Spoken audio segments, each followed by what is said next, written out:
Karabara siri fufu sisi. Zo ntabwo zibagaho. Atamwumve. Kabuginde. Nimba yasavuza ati.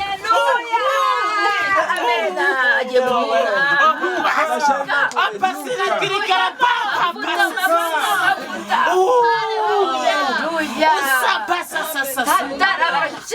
Ariko ngo nuzagwa agakinduka hano niho hakomezaga. Muzacakirana mubwira ibyawe sha abyumva. Nanumvise ibyawe yankuye numva nayishima.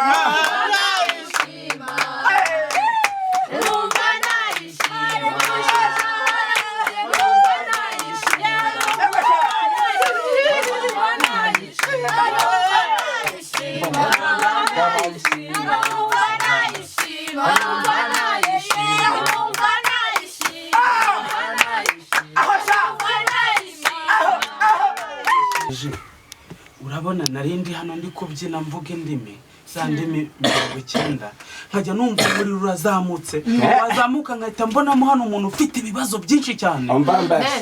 Nkahita namubonye ibibazo bimeze ufite ibibazo hari umuntu uri bumwice nadatanga icyacu.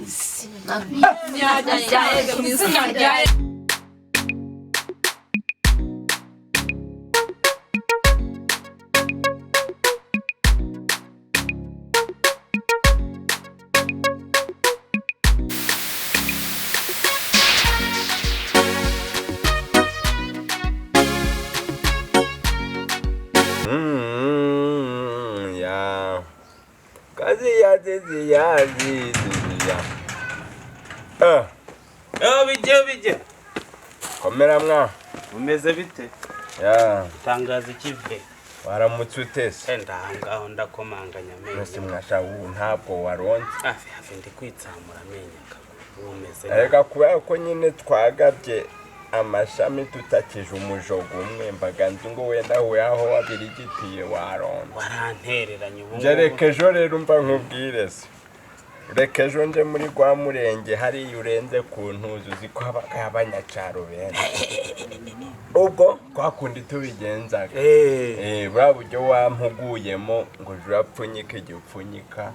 Ugahita ushyira haha. Mpite nkubita ku butaka. None nsubira inyuma mbari manganye. Bura buryo burakora. Mu kugita hasi. Bandagiye mbandamwege numvase. Dore dage ataye amafaranga. Noneho bumpaye akantu ufite. Inshaha nawe ufata ibi amafaranga ataye namubwiye ko ari amayero. Iyero sinje ndarize. Hari ukuntu gitakara ukamubwira ngo noneho zana envelope ufite. Yego nubundi buryo ufata nka telefone ufite ugahita uyishyiramo. Ugafata n'amafaranga ugahita uyashyiramo. Ukaba ufite akantu noneho wabajije kibuye ukamutuburira mwagera nkano ukavuga ati fungura umukanda ushyire muri bogisa n'ipantaro muri bigisa. Ati noneho nuhura n'umuntu genda warakaye. Ubwo none nagitaye hasi. Inino ko bigenze ukose wareka kwigera akadage ibyo bure kuriya nyine unyigisha ibyo bureze ukabireka. Na nkuru kwigira ijin ajya warambwe ngo ni iby'amaji n'amaniga. Ni ya fatira state nta mwotsi rishiti nta mwotsi. Atedo atari ko ubwo mwuga gwanyu bukoko mugoronkeragamo. Nahise niruka amaguru ngabanje ngandi harona telefone ye ndamubwira ati wayobeje amafaranga. Yego arangije arambwira ati ahubwo telefone yabaruturumayo. We nagufata ngo ibyo byinyara birandura. Waramwese korotse ngo ugiye kugenda umushirishirizeho utuyinite. Araheba araguhanyo ayiriye mu bugari. Arayise turasi mwana wanje kubona amayira gose twaganyuzemo bikaba biri kwanga kwa maherezo g'igisambo gabaga gari bugufi mwana wanje munyururuguru kuduka bakaba ariko muze mfite igitekerezo ari nacyo kinzanya igekese nuko nari nanze ibyo wambwiye byose tubinyuragamo byaranga ndashaka yuko urumva dukora deal ya danje ya yindi noneho n'abantu babona bakavuga ati aba bantu bazapfa cyangwa bazakira nishaka bari deal ya nyuma tube dukoze imeze gute ni deal tugiye kuyikora urumva ku buryo nidushaka badufate dupfa ariko twariye none se burayi bite byawe nzi ko hari kuza abona atumiye gusa we haba wararitse bari bishobora kuba bayobye hano kubera yuko bashyashya batamenyereye ese nto babwiye ko ari ukuza ngo bacurame bahite bagwa hano mu mukoki bindi nababwiye ko baramanuka bakagera hano genda reka ngende njye kubareba mbe mbayobora wabona abana genda rero kandi aburabona ubabwiye ngo abahabureyo 89 umurongo w'icyarindwi haranditswe ngo ubugingo buzaboneka igihe bageze hano ku gasambe agasambe genda hagiye wambwe baba bayobye yego burukeriya nusibite byawe wararitse bangaje bitwaza ituro kuko baragororokera hano udafite ituro asigaze shawa habaye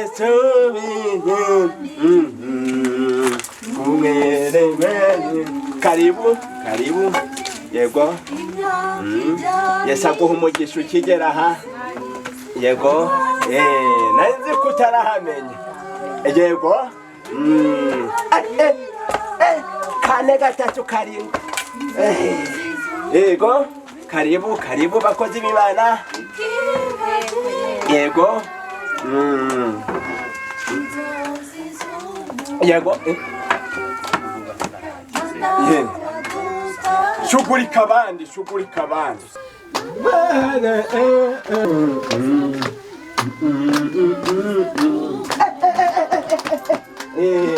bakristo bene data turabasuhuje hano mu itorero ry'Imana.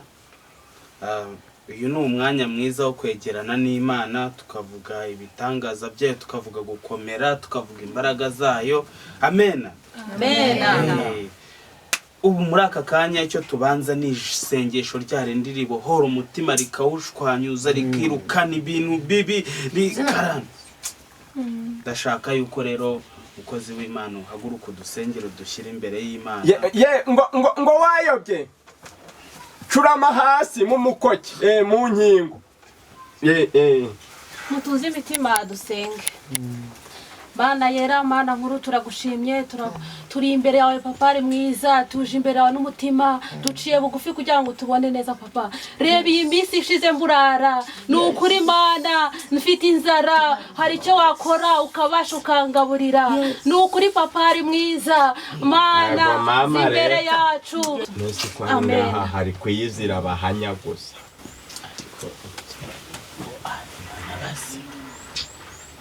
umuntu umaze iminsi itatu atajya araturi bose bashobora komeza gahunda twakumvishe dukomeze dushyire imitima yacu imbere y'Imana tunazamura icyubahiro. we kuzura didimanga uravuga neza utari kudidimanga. Uyu mwanya tugezeho rero no guha ikaze pasiteri wacu Bijiyobija atumenere ku mavuta atumenere ku bitangaza ku buryo twibohora natwe tukazana ibyo dufite tukabishyira imbere y'Imana. Amen. Karibu pastor. Bageze barakishijwe bageze agaruka nguko kahura n'amacize mwisigara mushaka ko tujyanayo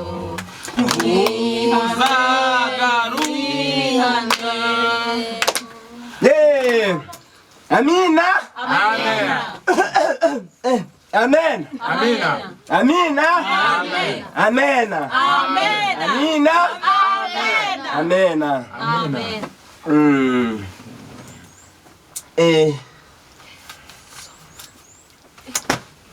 Stefano yaranditse niwe wabivuze neza ati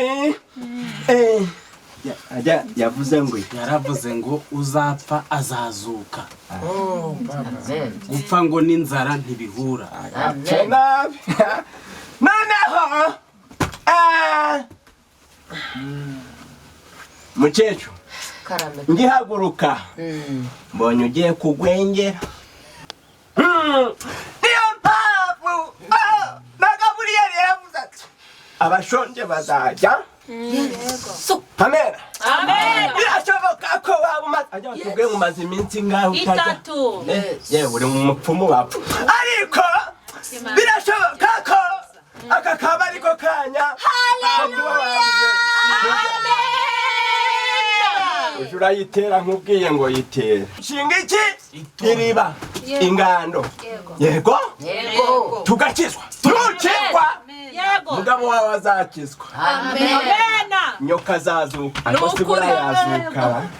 Arazuka.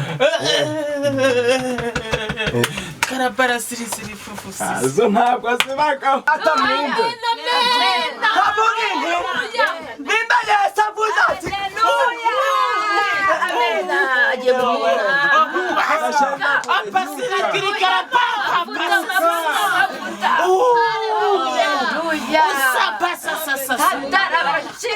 Ariko ngo nuzagwa agakinduka hano niho hakomezaga.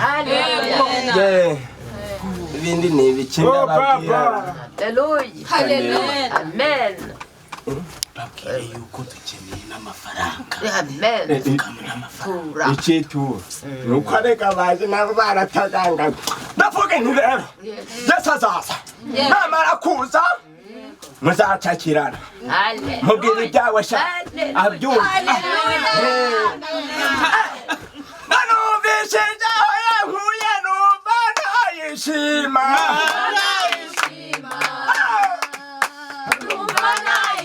Yego sha